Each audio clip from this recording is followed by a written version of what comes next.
नमस्ते। बातचीत के हमारे इस खास कार्यक्रम में आप सबका स्वागत। जैसा आप देख रहे हैं, अखिल सर हमारे साथ मौजूद हैं। बहुत स्वागत है सर आपका। सर, ऑपरेशन सिंदूर की खूब चर्चा हो रही है। लगातार देश से विदेश तक उसकी बात कहने की देश में खुद प्रधानमंत्री ने मोर्चा संभाल रखा और विदेश में जो है एक संयुक्त कई सारे डेलीगेशन अलग-अलग देशों में भेजे गए हैं।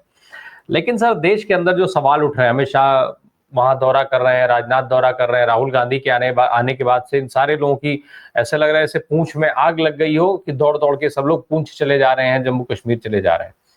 सर, सवाल लेकिन अभी भी वही हैं जो पूछे जा रहे थे शुरू से कि जाँच कब होगी, कैसे होगी, क्यों नहीं हो रही है?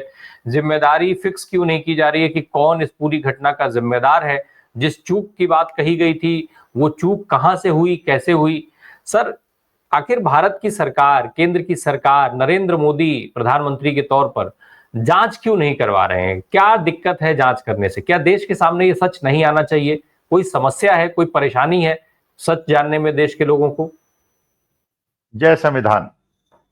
देखिए राम प्रकाश जी, ये मूल प्रश्न है। मूल प्रश्न है, देखिए हमारे घर के अंदर अगर एक छोटी सी घटना भी घट जाती है, घर के बुजुर्ग क्या कोशिश करते हैं कि चलो जो हो गया सो हो गया, लेकिन ऐसा क्यों हुआ और ऐसा आगे ना हो इसका ध्यान रखा जाए। भाई, जो हमारे देश की बेटियां विधवा हुई हैं, उनके सुहाग उजड़े हैं, उनके दिमाग में भी एक ही प्रश्न हुआ होगा कि जब हम गए पहलगांव और हमें आश्वासन दिया गया था कि पहलगांव बिल्कुल सुरक्षित है और आतंकवाद को हमने 370 और नोटबंदी से खत्म कर दिया है, तो अचानक ये घटना क्यों घटी।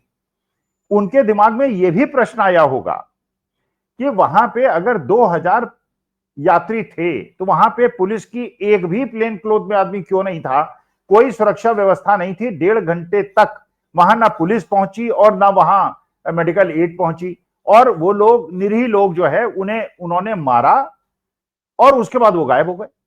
उनको अगर आइडेंटिफाई कर लिया गया तो वो पकड़े क्यों नहीं गए। तो देखिए, हम ये कहते हैं, हम लोग सब देशवासी ये चाहते हैं कि ये जो घटना घटी है, अच्छा इसके पहले आपने 6 साल पहले देखा पुलवामा के अंदर घटना घटी थी। क्या राम प्रकाश जी आपको पता है, क्या देश की जनता को पता है, क्या 142 करोड़ लोगों को पता है वो घटना क्यों घटी थी, कैसे हुई थी। अब प्रश्न है लोगों के दिमाग में। लोगों के दिमाग में है सतपाल मलिक ने जिसको आगे बढ़ा दिया था, ये आरडीएक्स की गाड़ी 15 दिन तक घूमती रही, अनइंटरप्टेड घूमती रही, उसे किसी ने नहीं रोका, इंटरसेप्ट नहीं किया गया और सीधे आके वो कॉन्वॉय में घुस गई और 40 जवानों ने शहादत दे दी। अरे कम से कम पता तो चलाते हुआ क्या था, क्यों हुआ था, किसने कराया था, और जिसने कराया था उसे दंड मिलता। एक मैसेज जाता पूरे हिंदुस्तान में कि देश की सुरक्षा के साथ जो खिलवाड़ करेगा और हमारे वीर जवानों की शहादत करेगा उसको दंड मिलेगा।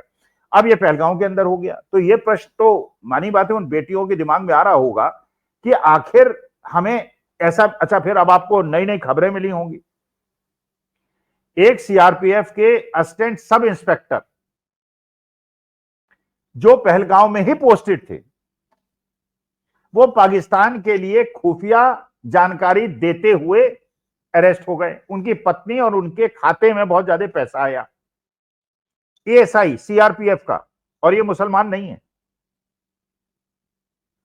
एएसआई सीआरपीएफ का। इसका मतलब ये है, आप बाकी लोग जो प्रश्न पूछते हैं उनको तो देशद्रोही बता देते हो। आपकी आर्मी, आपके सीआरपीएफ के अंदर ऐसे लोग घुस गए हैं क्या। ज्योति मल्होत्रा 2-3 बार जाके पाकिस्तान चली जाती है, मरियम शरीफ से मिल लेती है। जब वो बॉर्डर को क्रॉस करती है उसको कहते हुए पाया जाता है हरियाणा बीजेपी, हरियाणा बीजेपी। चीन चली जाती है और आपकी सरकार को पता नहीं चलता, और अब पता चल रहा है वो पहलगांव भी गई थी और जनवरी में पहलगांव गई थी। तो देखिए, हम केवल एक निवेदन करना चाहते हैं, बल्कि रामप्रकाश जी मैं तो आपके माध्यम से एक निवेदन करना चाहता हूं देश के विपक्षी दलों से और देश की जनता से। एक मुहिम चलाएं, और मुहिम चलाएं भारत सरकार से। केवल एक निवेदन करें, ये हमें बताएं कि 6 साल हो गए पुलवामा हुए, क्या आपने कोई जांच कमेटी बिठाई थी, उस जांच कमेटी की क्या रिपोर्ट आई, आपने किसको क्या दंड दिया। पहलगांव के अंदर घटना घटे भी 40 दिन हो गए हैं, आपने क्या किया, कोई जांच बैठी, कौन दोषी था, क्यों हमारे निर्दोष लोग मारे गए। ये प्रश्न का जवाब तो देश को मिलना चाहिए, ये सर्वप्रथम होना चाहिए। अच्छा, दूसरा ये बताइए राम प्रकाश जी, मेरी तो जरा छोटी बुद्धि है, मेरे को बात समझ में नहीं आती। ये जो आपने आतंकवादी ठिकानों पे हमला किया, इसको ऑपरेशन सिंदूर नाम क्यों दिया। ऑपरेशन सिंदूर, देखिए सिंदूर हिंदू महिलाएं लगाती हैं, मुसलमान महिलाएं तो लगाती नहीं। इसका मतलब अगर आतंकवादियों के पत्नियों के सिंदूर आप मिटाना चाहते थे तो वो तो सिंदूर लगाती नहीं। सिंदूर कौन लगाता है? हमारी भारतीय महिला लगाती हैं। तो हमारी भारतीय महिलाओं के 26 मांगों के सिंदूर उजड़ गए, इसलिए ऑपरेशन सिंदूर आपने नाम दिया। तो ऑपरेशन सिंदूर किसने किया? सिंदूर किसने उजाड़े? जांच से पता चलना चाहिए। अब आप जो है फिर आपने एक कार्यक्रम बना दिया, सारे टीवी चैनल्स के अंदर बीजेपी के प्रवक्ता आके ऑपरेशन सिंदूर, सिंदूर बांटेंगे, घर घर जाके बांटेंगे, मोदी जी की फोटो होगी और उसके बाद हम महिलाओं का हौसला बढ़ाएंगे कि मोदी जी उनके सुहाग की रक्षा करेंगी। अरे जिसे तुम सिंदूर बांटोगे उनके सुहाग की रक्षा तो है। प्रश्न तो केवल यह है कि जिनके सुहाग हैं, जिनके मांग में सिंदूर हैं, वो सिंदूर बचे हैं, उसके लिए तुम्हें सुरक्षा व्यवस्था मजबूत करनी पड़ेगी। और जिनके सिंदूर उजड़ गए उनको तुम्हें जवाब देना पड़ेगा कि तुम्हारे सिंदूर किसकी वजह से उजड़े। भाई देखिए, पाकिस्तान तो ये करेगा, पाकिस्तान से तो ये एक्सपेक्टेड है, वो करेगा, वो सीधे सीधे लड़ाई लड़ने। अब तो वो कह रहे हैं कि हमने ऐसा कहा ही नहीं, कुछ भी खंडन कर रहे हैं वो उसका। अरे आप जितने टीवी डिबेट्स हैं, आपके पास तो सारे वीडियोस रहते हैं, सारा रिकॉर्ड रहता है। उनके प्रवक्ता आके किस तरह की बातें कर रहे थे, कैसे उसको जस्टिफाई कर रहे थे, कैसे उसको आगे बढ़ाने की बात कर रहे थे, कैसे भावनात्मक मुद्दे को उछालने की बात कर रहे थे। वो तो जब जनता का उन्हें, अच्छा एक और जनता को अपनी ताकत का पता चल गया होगा, नहीं पता चला तो आज पता चल जाना चाहिए, जब भारतीय जनता पार्टी ने अपने कदम वापस लिए। अगर जनता चाहे और सोशल मीडिया चाहे तो किसी भी गलत निर्णय को पीछे हटा सकता है। अच्छा फिर शशि थरूर साहब की बात, शशि थरूर ने ये कह दिया, शशि थरूर ने वो कह दिया। अरे जो शशि थरूर ने सबसे मुख्य बात कही अमेरिका में जाके, उस पर तो नजर डाल लेते। उन्होंने कहा कि जब पठानकोट का अटैक हुआ था, पाकिस्तान ने टेररिस्ट अटैक किया था, मोदी जी ने पर्सनली नवाज शरीफ को फोन करके कहा था कि एसआई को भेजिए और जांच कराए। ये शशि थरूर ने कहा है ना। इस पे जवाब दे, इस पे जवाब दे कि रूस ने 25,000 करोड़ का डील पाकिस्तान से क्यों की है। वो रूस जो हमेशा भारतवर्ष के साथ खड़ा रहा है, अमेरिका ने और अमेरिकन डोनाल्ड ट्रंप के परिवार की कंपनी ने पाकिस्तान की कंपनी से क्रिप्टो करेंसी पे कॉन्ट्रैक्ट किया है। कहां डंका बोल रहा है भैया? किस देश में डंका तुम्हारा बोल रहा है? एक देश तो बता दो जहां डंका बोल रहा है। कोई देश तुम्हारे सामने नहीं खड़ा। मैक्सिको आ गया, खैर बाद में उसने बताते हैं, और फ्रांस जो है वो अलग अपनी परेशानी में पड़ा हुआ है।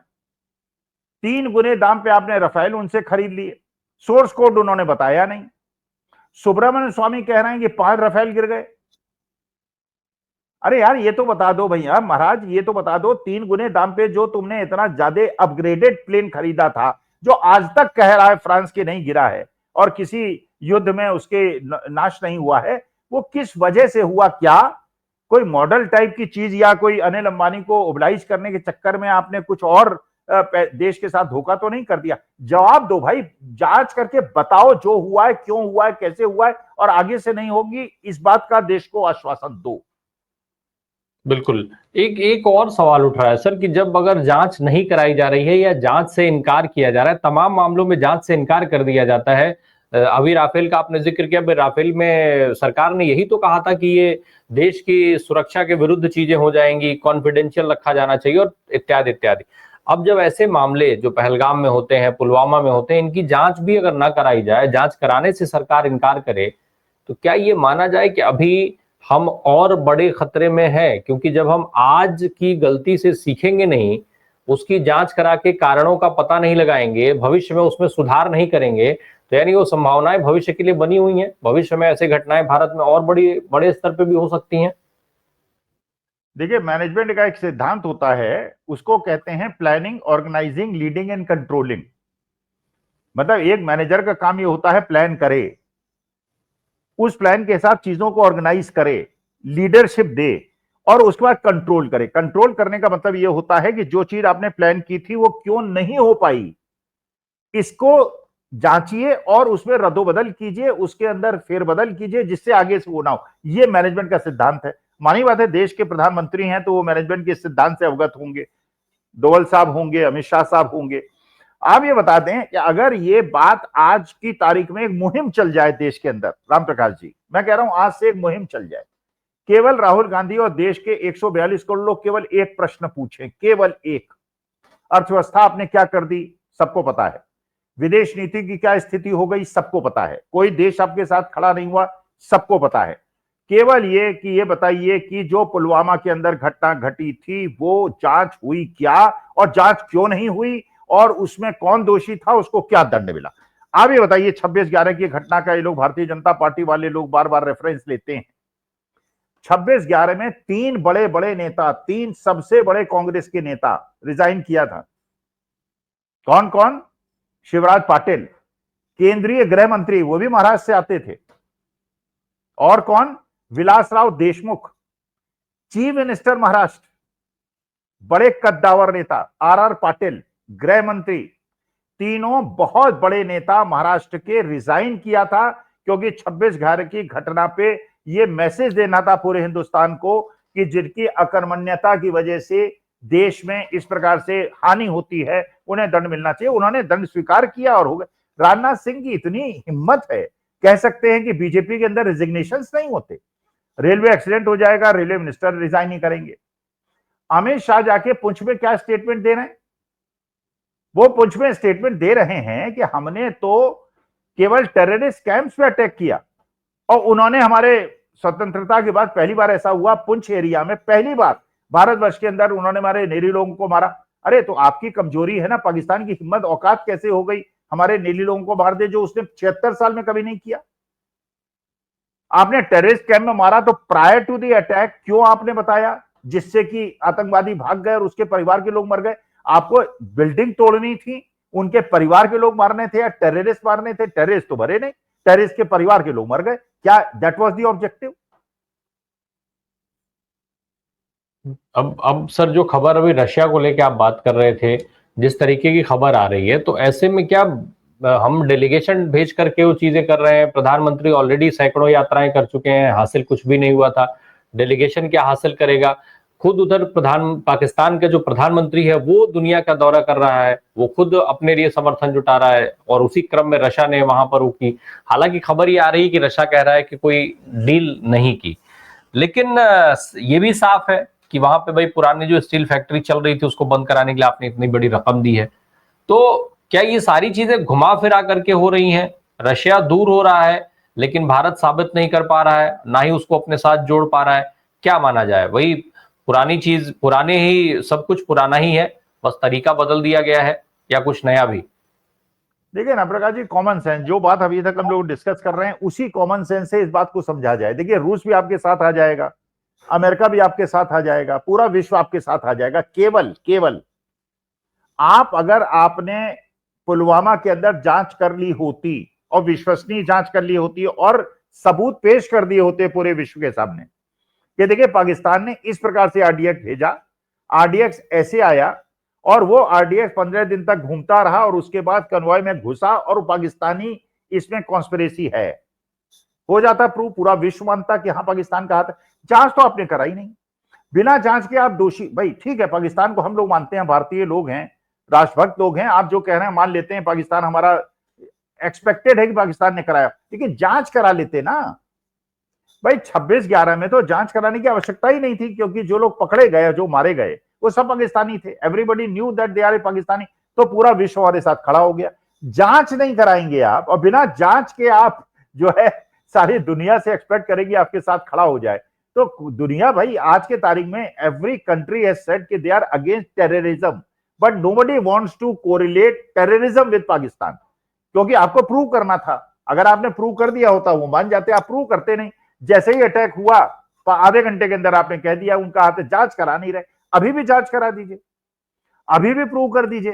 भाई जो 4 टेररिस्ट को आपने आइडेंटिफाई कर लिया है, उन्हें मार क्यों नहीं रहे आप? संजय राउत कुछ और कह रहे हैं, मैं नहीं सहमत हूं संजय राउत की बात से। उनके पास क्या बेसिस है? वो कह रहे हैं भारतीय जनता पार्टी ज्वाइन कर ली इसलिए वो, अब I don't know on what basis he is saying, नहीं कहना चाहिए। लेकिन भैया हम लोगों का विश्वास, हम भी तो जाके हर फोरम पे लड़ाई करें अपने भारतवर्ष की। अगर आप एक जांच करा के उसकी जांच रिपोर्ट तो दे दें, जो लोग इन्वॉल्व थे पहलगांव के अंदर या पुलवामा के अंदर, अब एएसआई आपके पकड़े जा रहे हैं, ज्योति मल्होत्रा आपकी पकड़ी जा रही हैं, अब पकड़ी जा रही हैं। वो पुलवामा, वो भी पहलगांव गई थी, ज्योति मल्होत्रा भी गई थी। जो एएसआई पकड़े गए हैं पाकिस्तान की मुखबिरी करते, वो भी पहलगांव के अंदर पोस्टेड थे। तो ये जवाब तो आपको देना चाहिए ना, देश को ही जवाब दे दीजिए। विदेश चलिए हम तो मान जाएंगे, हम तो आपकी हर बात पे विश्वास करेंगे क्योंकि हम पाकिस्तान के विरोधी हैं, लेकिन विश्व को तो आपको जस्टिफाई करने के लिए जांच की रिपोर्ट रखनी पड़ेगी ना उनके सामने। बिल्कुल, विश्व के सामने रिपोर्ट्स नहीं रखी जा रही हैं, देश के सामने नहीं रखी जा रही हैं, देश के लोग लगातार सवाल पूछ रहे हैं, उस पर कोई बात नहीं हो रही है। अब सर ये सारी चीजें तो ठीक हैं, लेकिन दूसरी तरफ पाकिस्तान तो पूरी जो है वो पैसा लेने के मिशन पर आ गया है। वो तो तमाम देशों के सामने हाथ फैला करके और पैसे इकट्ठा करने में लग गया है। और उससे भी बड़ी और आश्चर्य वाली बात यह है कि दुनिया के ये सारे देश, जब अभी देखा गया था कि कैसे हाफिज सईद के घर पे जब हमला हुआ, जब उसके रिश्तेदार मारे गए, तो वहां उसमें जो है वो वहां पर तमाम सेना के अधिकारी मौजूद रहे पाकिस्तान के। इसके बावजूद भी दुनिया के ये देश पाकिस्तान पर पैसों की बारिश कर रहे हैं। क्या करेगा पाकिस्तान इन पैसों का? देखिए उसका कारण यह है, देखिए भारतवर्ष की एक बड़ी मजबूत स्थिति रही है हमेशा से, जो मैं हमेशा से कहता आया हूं। देखिए nobody should and can ignore India.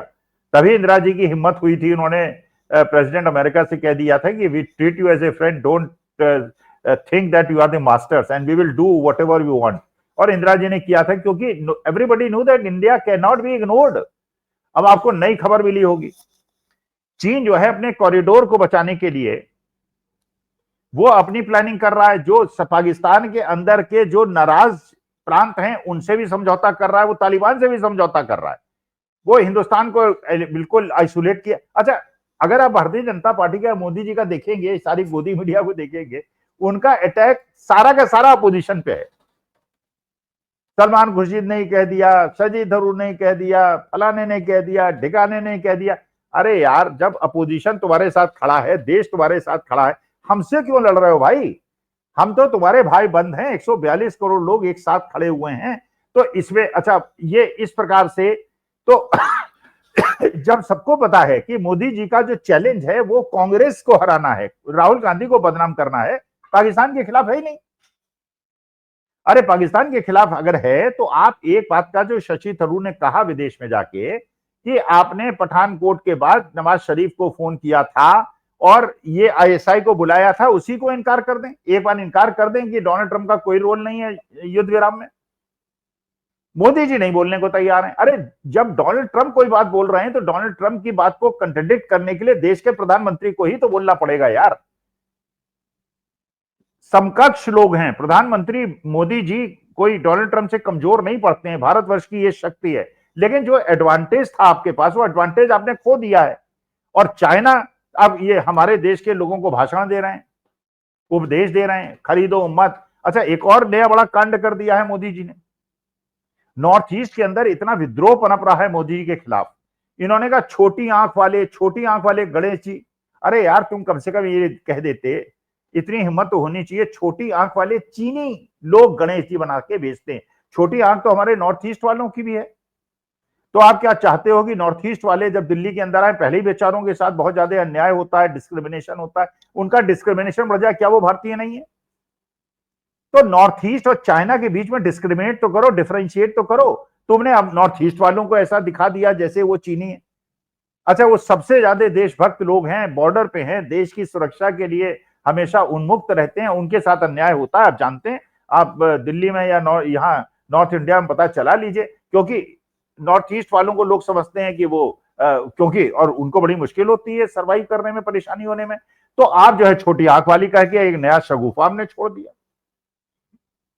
बिल्कुल, ये शगुफे जो हैं वो देश को कितना खतरे में डाल रहे हैं, ये शायद भारतीय जनता पार्टी और उसकी सरकार, उसके नेताओं के समझ में नहीं आ रहा है, या फिर समझ में आने के बाद भी जानबूझ करके सत्ता के लालच में अपने तमाम दोस्तों मित्रों को बचाने के लिए, उनको पैसा कमाने के लिए, उनके लिए धंधा बटोरने के लिए आंखें बंद किए हुए हैं। लेकिन इससे किस किस कदर प्रभावित हो रहा है आम आदमी का जीवन, ये कब उस पर सुधरेंगे, कब उस पर जवाब देंगे, ये सारे सवाल बड़े हैं अभी भी।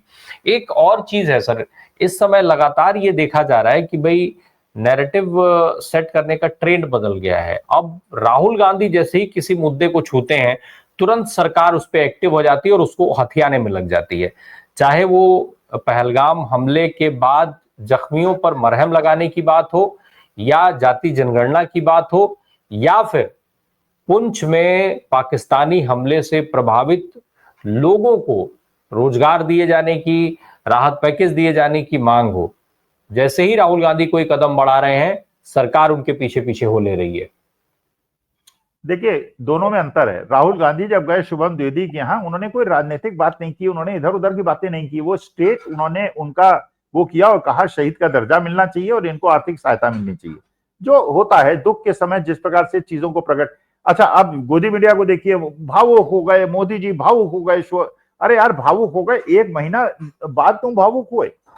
अच्छा, अमित शाह जी ने जो स्टेटमेंट दिया है पुंछ के अंदर, उसको अगर आप पूरा चला के सुनेंगे, वो तो ऐसा कह रहे हैं कि साहब हमने केवल आतंकवादी और उन्होंने हमारे निरीह लोगों को मार दिया। अरे आप इतने कमजोर हो गए हैं कि उनकी इतनी हिम्मत हो गई कि आपके तो आपने अगर अपने इंस्टॉलेशंस को बचा लिया तो अपने निरीह लोगों को क्यों नहीं बचाया? अच्छा, ये क्या भारत सरकार का कर्तव्य नहीं बनता है क्या कि आपकी अकर्मण्यता की वजह से अगर लोगों की जान गई है, उनके मकान टूटे हैं, उनको कंपेंसेट कीजिए। फिर कह रहे हैं सरकारी नौकरी देंगे। अरे सरकारी नौकरी आप किसको दे रहे हैं? मेरे को तो याद नहीं है अपने पूरे माहौल में कहीं देख रहा हूं किसी को सरकारी नौकरी मिली है। किसी को सरकारी नौकरी नहीं मिल रही। पहले तो सेना में लोग कम से कम चले जाते थे, सरकारी नौकरी मिलते थे, वहां भी वो ठेकेदारी प्रथा 4 साल वाली शुरू कर दी है। प्राइवेट नौकरियां हैं, 15-15, 20-20 हजार की नौकरियां हैं। वो सारा अडानी और अंबानी के लिए चौकीदार और चपरासी इकट्ठा करने की व्यवस्था कर दी है। सरकारी नौकरी मिल किसको रही है? बिल्कुल, ये सारे सवाल बने हुए हैं, लेकिन इन सवालों का जवाब कब मिलेगा, देश तो लगातार पूछ रहा है। प्रधानमंत्री जी ऑपरेशन सिंदूर की सफलता को गुणगान गाने में लगे हुए हैं। डेलीगेशन विदेश भेज दिए, विपक्ष के सांसदों को विदेश भेज करके देश में अकेले चुनाव प्रचार का मोर्चा संभाल लिए हैं। इन सवालों का जवाब देगा कौन सर? नहीं नहीं, देखिए, वही तो बेसिक प्रश्न है जो सुब्रमण्यम स्वामी, इनके भारतीय जनता पार्टी के राज्यसभा सांसद, जिन्होंने गांधी परिवार के नाक में दम कर रखा है, वो खुलेआम आके वीडियो डिबेट्स में कह रहे हैं कि 5 राफेल गिरे हैं, 5 राफेल गिरे हैं। फ्रांस के जो जर्नलिस्ट हैं वो ये कह रहे हैं कि साहब हमें इंडियन गवर्नमेंट ने ये कहा है कि all pilots have come back safely. ये नहीं कहा है कि all fighter planes have come back safely. Contradiction है। राफेल की जो कंपनी है डेसॉल्ट, उसके शेयर प्राइसेस गिरे हैं और चाइनीज कंपनी के शेयर प्राइसेस बढ़े हैं। आपने देखा होगा चाइना का, वो रियल है कि फेक है आई डोंट नो। चाइना जब कोई रोड बना रहा है आज के तारीख में, तो रोड ऐसे बना रहा है, एलिवेटेड रोड्स बना रहा है कि नीचे जो उसके अंदर फिश कल्चर है, सारी चीजें हैं, खेत हैं, कोई खराब नहीं हो रहे हैं और सारा आवागमन जो है ऊपर से हो रहा है। 1000 किलोमीटर पर आवर की स्पीड से चलने वाली ट्रेन बना रहा है। और हमारे देश के अंदर क्या है? ऑपरेशन सिंदूर कर दिया, सिंदूर बंटवा देंगे, ये कर देंगे, वो कर देंगे। अरे यार, जुमलेबाजी मत करो यार, देश के लोगों को विश्वास में लो और हिंदू मुसलमान के नैरेटिव को गाड़ दो जमीन के अंदर। 142 करोड़ लोगों को साथ लेके चलो। बिल्कुल, चलिए, सरकार से उम्मीद की जाए कि सरकार इन चीजों को माने, इन चीजों को समझे, इस पर काम करे, देश के लोगों के प्रति अपनी जिम्मेदारी को समझे, बजाय लफाजी करने के प्रधानमंत्री जी जो है वो देश के बारे में सोचें, देश हित के बारे में सोचें। सबसे बड़ा, इन मामलों की तुरंत जांच कराएं और वो सारे सबूत दुनिया के सामने रखें ताकि पाकिस्तान को बेनकाब किया जा सके और उस दिशा में सही प्रयास करें। और फिर से एक बार अपने विदेश नीति की शून्य से समीक्षा करने की जरूरत शायद प्रधानमंत्री को है, भारत की सरकार को है। बहुत बहुत धन्यवाद। नहीं, देखिए, एक इसी के साथ मैं 2 निवेदन और करना चाहता हूं राम प्रकाश जी। जयशंकर साहब से तुरंत इस्तीफा लें। जयशंकर साहब हर जगह गलती कर रहे हैं। पहले उन्होंने कह दिया कि चीन एक बड़ा देश है, मजबूत देश है, हम उससे लड़ने की नहीं सोच सकते उनसे। अरे यार, तो मजबूत आदमी से लड़ोगे नहीं, तुम कमजोर से लड़ोगे। मतलब बदमाशी मजबूत करेगा, तुम्हें छेड़ेगा बड़ा आदमी और पीट दोगे किसी छोटे से कमजोर देश को। और एक गृह मंत्री अमित शाह साहब बड़े ताकतवर नेता है, सब कुछ है, कृपा करके उनसे भी रिजिग्नेशन ले लें। 2 लोगों से तो रिजिग्नेशन ले लें।